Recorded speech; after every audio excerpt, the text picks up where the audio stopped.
వి gold trusted gold buyers మీరు తాకట్టు పెట్టిన బంగారాన్ని విడిపించి ఈ రోజు ఉన్న మార్కెట్ ధరకు కొనబడును.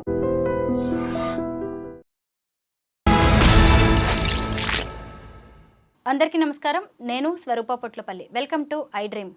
అప్పుడు అమృత ప్రణయ్, ఇప్పుడు భార్గవి కృష్ణ. పరువు హత్యలకు ఇలాంటి ఆడపిల్లల జీవితాలెన్నో రోడ్డున పడుతున్నాయి. 6 నెలల క్రితం భార్గవి కృష్ణ కులాంతర వివాహం చేసుకున్నారు. అది నచ్చక భార్గవి తరఫు వాళ్ళు కృష్ణని బండరాళ్లతో కొట్టి చంపేశారు. అసలు ఆడపిల్లలు అభివృద్ధిలో సగం, ఆకాశంలో సగం, అవకాశాల్లో సగం అంటూ దూసుకుపోతుంటే ఇంకా తమకిష్టమైన వాళ్ళని, తమకు నచ్చిన ప్రేమ వివాహాలు చేసుకునే అవకాశమే లేకుండా పోతుంది. ప్రస్తుతం నాతో పాటు public speaker, writer Lakkaraju Nirmala గారు ఉన్నారు. ఆవిడతో మాట్లాడదాం. మేడం నమస్తే. నమస్తే అమ్మా. భార్గవి తన భర్త శవాన్ని చూసి ఏడుస్తున్న విధానం చూస్తుంటే మనకు కూడా కన్నీళ్ళు వస్తున్నాయి. 6 నెలలు మేడం, కొత్త జంట, కులాంతర వివాహం అని పరువు హత్య చేశారు ఆ అమ్మాయి తరఫు వాళ్ళు. ఇలా ఎన్నో హత్యలు జరుగుతూ ఉన్నాయి. ఈ మధ్య హయత్ నగర్ పోలీస్ స్టేషన్లో కానిస్టేబుల్గా పనిచేస్తున్న నాగమణి కూడా తనకు నచ్చిన అబ్బాయిని పెళ్లి చేసుకుందని ఆమె తమ్ముడే వెంటాడి వేటాడి ఏకంగా తన అక్కనే చంపేశాడు. ఇలా ఎందుకు జరుగుతున్నాయి? ఈ కులం అనేది, పరువు అనేది ఇలా ఆడపిల్లల జీవితాలని ఎందుకు ఛిద్రం చేస్తోందంటారు? చూడమ్మా, ఊర్లలో మనం ఎంతో ఎదిగాము, ఆడపిల్లకు స్వతంత్రం వచ్చింది, ఆడపిల్లని అపురూపము అని ఎన్నో గొప్పలు చెప్పుకుంటున్నాం మనం. కానీ ఊర్లలో ఇంకా మెచ్యూరిటీ రాలేదు తల్లి. ఊర్లలో ఏంటంటే ఆడపిల్ల పెళ్లి చేస్తే తమ కులం వాడినే చేసుకోవాలి, ఇలాగే ఉండాలి, ఈ పద్ధతుల ద్వారానే ఉండాలి అని చాలా మూఢ విశ్వాసాలు ఉన్నాయి నాన్న. చనిపోతే సంవత్సరం వరకు ఇంట్లో దీపాలు పెట్టొద్దని, వేరే కులం వాళ్ళని చూడొద్దని, కొన్ని రకాలుగా కట్న కానుకలు ఇచ్చి ఇలాగే పెళ్లి చేయాలి. కూర వండితే కూడా కూరలో ఇదే విధంగా ఉండదు, దాంట్లో కొంచెం అటు ఇటు చేసి వేరే తీరు చేసిన ఏమి గామాత్రం కూడా మీ అమ్మనైనా నేర్పలేదా అని కోడలను సతాయించే అత్తల్ని కూడా నేను చూశాను. అమ్మ, మెచ్యూరిటీ అనేది ఇంకా రాలేదు తల్లి. ఆడపిల్ల వివాహం విషయంలో అసలు కులాలని రాజకీయంగా విడదీసినటువంటి భావాన్ని లో మిడిల్ క్లాస్లో మనం బలైపోతున్నాం. యాక్చువల్గా కులం అనేది ఎక్కడుంది? ఈ విశ్వం మొత్తం తయారైనప్పుడు, ఆ విశ్వంలో అన్నిటిని విడదీసినప్పుడు జీన్స్ను విశ్వరూప సందర్శన భగవద్గీతలో 4 రకాలుగా విభజించాడు నాన్న. జీన్స్ను 4 రకాలుగా విభజించినాడు. జీన్స్ను 4 రకాలుగా విభజించినారు, గుర్తుపెట్టుకోండి. ఏంటి, ఒక మామిడి చెట్టు ఎలాగా, జామ చెట్టు ఎలాగా జీన్స్ను 4గా డివైడ్ చేసినారు. డివైడ్ చేసిన దాంట్లో ఫస్ట్ దాంట్లో ఏంటంటే హార్డ్ వర్క్ చేసే జీన్స్ని ఇచ్చాడు. రెండవ దాంట్లో వ్యవసాయము తర్వాత మళ్ళీ వ్యాపారం చేయగలిగే జీన్స్ ఇచ్చాడు. మళ్ళీ మూడవ దాంట్లో ఏమి ఇచ్చాడంటే యుద్ధ ప్రాతిపదిక, అంటే పూర్వకాలంలో మనుషులు తనను తాను రక్షించుకోవడం చాలా కష్టం. తనని తాను రక్షించుకోవడానికి ఈటలు అవన్నీ తీసుకున్నారు కదా, అట్లా రక్షించుకోవడం తన రక్షణ వ్యవస్థను ఇచ్చాడు, ఆ జీన్స్ని ఇచ్చాడు. తర్వాత అది జ్ఞానం ఇచ్చాడు. దానికి ఆనాటికి ఈరోజు నేను చెప్పాను కదా, విబ్జిఆర్లో రంగుల బదులుగా 7 గుర్రాలను ఇచ్చినట్టుగా, విశ్వరూప సందర్శనలో ఒక 6 చేతులు 10 చేతులు ఇచ్చినట్టుగా ఈ కులాలనిచ్చి ఆ రోజు వైశ్యులు, శూద్రులు, హార్డ్ వర్క్ అని వాళ్ళు ఏదో పిచ్చి పేర్లు పెట్టారు. వాటికి ఇది నీ కులం రా, కులంలో బ్రాంచెస్లో ఇదిరా అదిరా అని కులం కొట్టుకుపోతున్నారు. ఒక కులంలో పుట్టిన అతను బంగారం షాప్ నడుపుతున్నాడు, ఎంతో గొప్పగా బంగారాన్ని తయారు చేస్తాడు కదా. ఆ జీన్స్లో పుట్టినటువంటి ఆయన సాఫ్ట్వేర్ ఉద్యోగంలో ఉన్నాడు అనుకో, అతి సున్నితమైన విషయాన్ని కూడా గ్రాస్ప్ చేసుకొని చక్కగా జాబ్ చేస్తాడు. వాడు ఐఏఎస్ అయినా సరే, ఐపీఎస్ అయినా సరే, ఏమైనా సరే తన వృత్తి ధర్మానికంటే గొప్పగా, అందరికంటే ఎక్కువ తెలివితో తను ప్రవర్తించగలుగుతాడు. ఇవన్నీ ఎక్కడి నుంచి వచ్చినాయి? జీన్స్ ప్యాంటు వేసుకున్నంత మాత్రాన జీన్స్ మారవు నాన్న. అవి వ్యక్తిగతంగా మనుషులకు ఉన్నటువంటి జీన్స్. ఇదొక మూఢ విశ్వాసం. కులాలు మతాలు అని పెట్టుకున్న దాంట్లో పెద్ద తప్పు ఎక్కడ జరుగుతోంది? రాజకీయంగా ఏర్పరిచినటువంటి భావాలు మన మిడిల్ క్లాస్ వాళ్ళు ఎదగని మనుషులుగా ప్రిపేర్ చేసి వాళ్ళను ఆ కులమోళ్ళందరూ ఒక గ్రూపు, ఈ కులమోళ్ళందరూ ఒక గ్రూపు, ఈ కులమోళ్ళు ఏంటి నాన్న గ్రూపులు? మనమందరం మానవులం కదా, అందరికీ ఒకే రకమైనటువంటి పంచభూతాలు. నీళ్లు మనల్ని చూసి మారటం లేదు, ఈ కులమోడని తక్కువిస్తులేవు. ఎండ ఈ కులమోడు వస్తున్నాడని పక్కకు పోవటం లేదే, ఈ గాలి ఇంకో కులం వాళ్ళు వచ్చారని పక్కకు పోవటం లేదే, ఈ భూమి ఈ కులం వాళ్ళే ఉండాలని అనుకోవటం లేదే. ఈ విశ్వం అనంత శక్తి కలిగినటువంటి ఈ విశ్వ చైతన్య శక్తి కూడా మనందరికీ సమానంగా ఇస్తోంది. ప్రతి దేవత ఎదురుగా ఒక క్రూర మృగాన్ని, ఒక పక్షిని ఇచ్చి మనకు పెద్దవాళ్ళు చెప్పారు. అంటే ఒక చిన్న జీవి దగ్గర నుంచి పెద్ద జీవి దాకా అందరి ఆత్మలు ఒకటే అనే భావన మనిషిలో రావాలి నాన్న. ఏం జరుగుతోందంటే ఒక కులం హత్యని వాడు చూసిన తర్వాత అతని మనసులో ఏముంటుంది, పక్కింటి వాడేమనుకుంటాడో, అంత గొప్పగా పెళ్లి చేసిండు, నా బిడ్డకు అంత గొప్పగా ప్యాండ్ మేళాలతో పెళ్లి చేయాలి, నా బిడ్డ ఇంత మంచి చదువు చదువుకొని ఇంకోనికి ఇచ్చి పెళ్లి చేస్తే ఓ ఊరంతా ఆహా ఓహో అని నన్ను పొగుడుతారు, తాగి డ్యాన్సులు చేసి ఎగిరి ఇంచేసి వాళ్ళ ఇంటికి మేము పోతే మా ఇంటికి వాళ్ళు వస్తే అదొక మర్యాద అనే సబ్కాన్షియస్ మైండ్లో వీళ్ళు ఏర్పరచుకున్నటువంటి ఒక భావన నాన్న. నేను ఇంజనీరింగ్ కాలేజీల్లో నేను మోటివేషన్ క్లాస్కి వెళ్ళినప్పుడు కొంతమంది అబ్బాయిలు నన్ను అడిగారు, అక్కడ ఒక రేప్ జరిగింది శంషాబాద్లో, మళ్ళీ 3వ రోజే ఇంకో హత్య జరిగిందమ్మా, అక్కడెక్కడో కులం హత్య జరిగిందమ్మా, ఇక్కడ కూడా కులం హత్య జరిగింది, ఒక బస్సు ఎక్కడో నీళ్ళల్లో పడిపోయిందమ్మా, ఇంకో రోజు ఎక్కడో బస్సులో నీళ్ళల్లో పడిపోయిందని. అంటే ఏంటంటే ఒక టీవీలో చూసి పేపర్లో చూసి ఒక ఆ కులం హత్య జరిగినటువంటి భావనలు ఏవైతే ఉన్నాయో అవి విశ్వంలో మూమెంట్గా ఉండి ఈ సబ్కాన్షియస్ మైండ్లో ఉన్నటువంటి వేవ్స్ ఏవైతే కలుస్తాయో అప్పుడు ఒకడు హత్య చేసుకోవాలనుకుంటే ఆత్మహత్య ఇంకోటి కూడా చేసుకోవడం. ఈ విశ్వం మొత్తం యుఎస్ వాళ్ళు తీసుకెళ్లారు. బుద్ధ సిద్ధాంతంలో ఉంది తల్లి ఇది.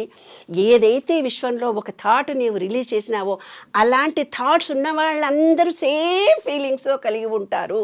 అది జరిగిన సంఘటన సేమ్గా వాళ్ళ అమ్మాయి వేరే వాడిని పెళ్లి చేసుకోగానే కన్ను మిన్ను కానకుండా తనకేమీ తెలియకుండా సబ్ కాన్షియస్ మైండ్లో చంపేశారు తల్లి.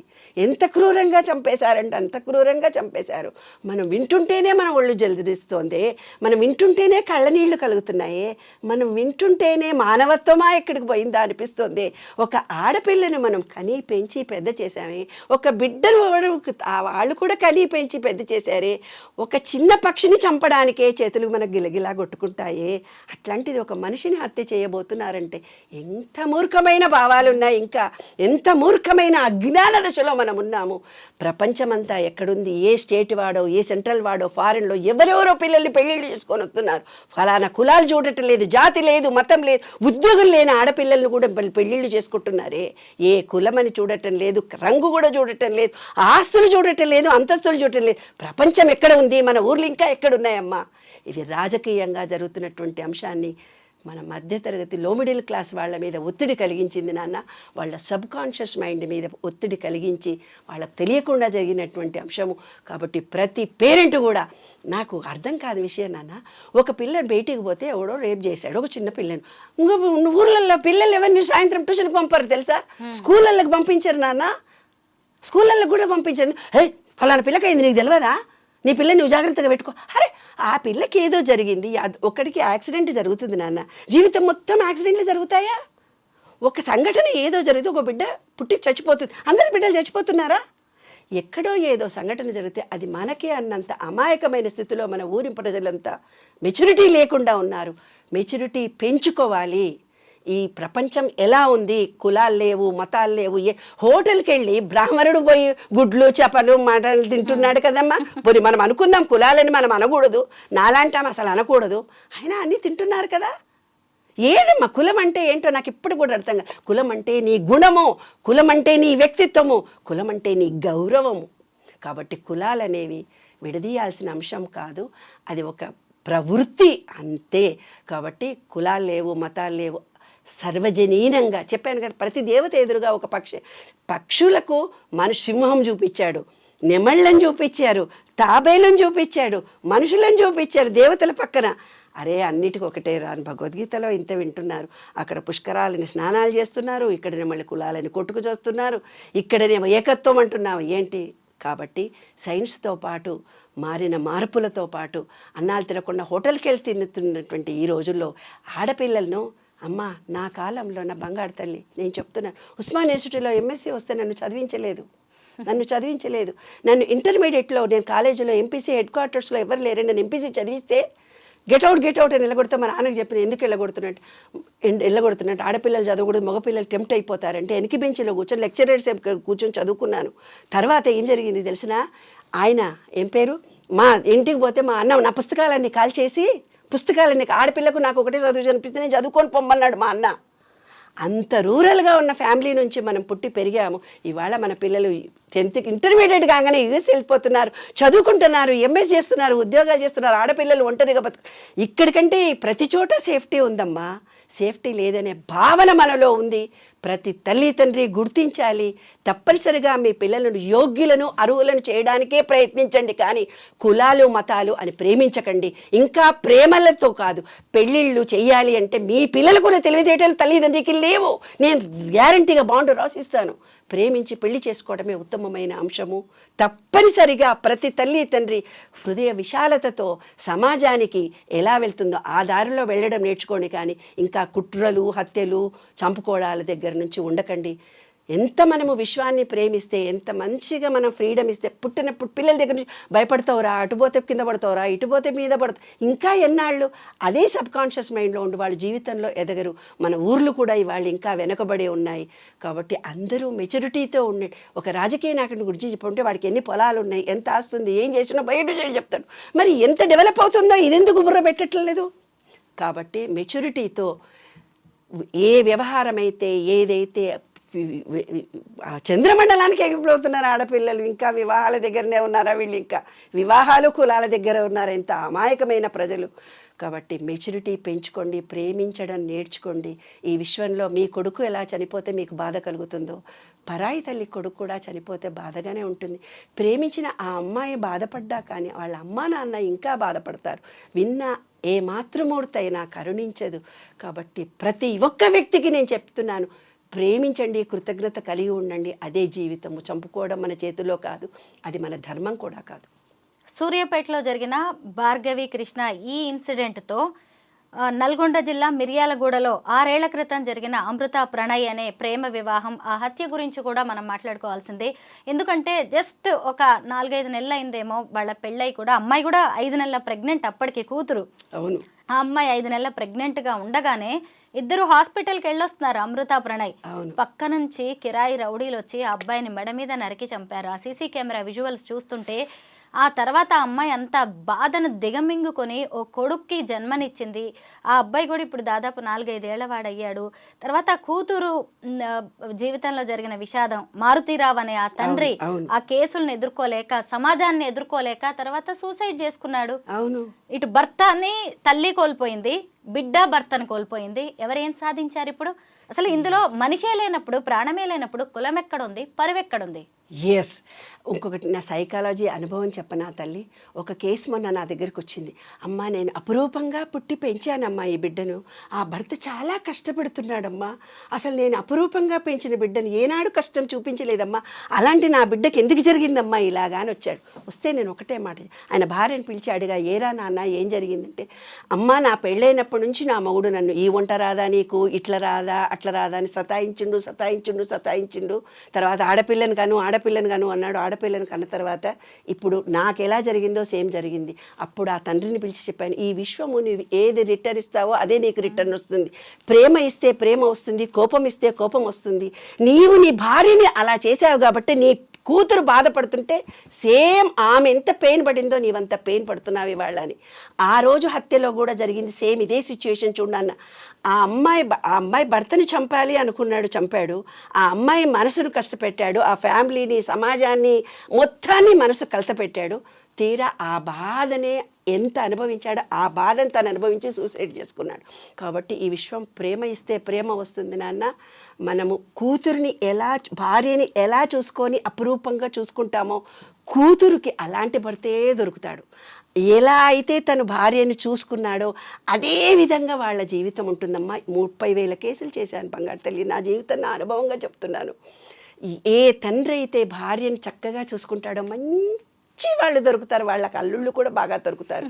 ఈయన ఎంత ప్రేమ అపురూపంగా చూసుకుంటాడో వాళ్ళు అపురూపంగా చూసుకుంటారు నన్ను. స్త్రీ అనేది ఓర్చుకోవడానికి నీ ఇంటికి వచ్చింది. ఆమెలో తప్పులు ఉండొచ్చు, నేను కాదనను, కానీ దాన్ని యాక్సెప్ట్ చేస్తూ సపోర్ట్ చేస్తూ ముందుకెళ్ళే ఫ్యామిలీస్ కావాలి. కాబట్టి కులాలు కాదు, నీవు విశ్వంలో ఏమిస్తున్నావో అదే నీ దగ్గరికి రిటర్న్ వస్తుందమ్మా. ఎప్పుడైనా ప్రేమించడం నేర్చుకోండి. ఒక మనిషిని చంపాల్సినటువంటి అనే మాటని చాలా చెడ్డ మాటమ్మా. నీకు ఇష్టం లేకపోతే వాళ్ళిద్దరిని గెంటెయ్యి, ఓకే, వేరే ఎక్కడన్నా ఉండమని, తన కళ్ళెదురుగా కనపడొద్దని చెప్పు. నువ్వు ఆస్తి కూడా వాళ్ళకి రాసియకు, కానీ చంపే అర్హత మాత్రం ఏ తల్లి తండ్రికి లేదమ్మా. దయచేసి వీలైతే మీ పిల్లలు వేరే వ్యక్తుల ఆకర్షణలో పడకుండా, ప్రేమలో పడకుండా చూసుకోండి. ఒకవేళ వాళ్ళు ఎవరినైనా ఇష్టపడితే మాత్రం వాళ్ళ ప్రేమను అంగీకరించడానికి ప్రయత్నించండి. ఒకవేళ వాళ్ళు మీకు తగిన అల్లుళ్ళు, లేదంటే మీ కూతురికి తగిన భర్త కాదు అంటే మీరు వాళ్ళకి సరిగ్గా సర్ది చెప్పడానికి ప్రయత్నించండి. అయినా మీ మాట వినకుండా వాళ్ళు పెళ్లి చేసుకున్నా వాళ్ళ బతికేదో వాళ్ళని బతకనివ్వండి.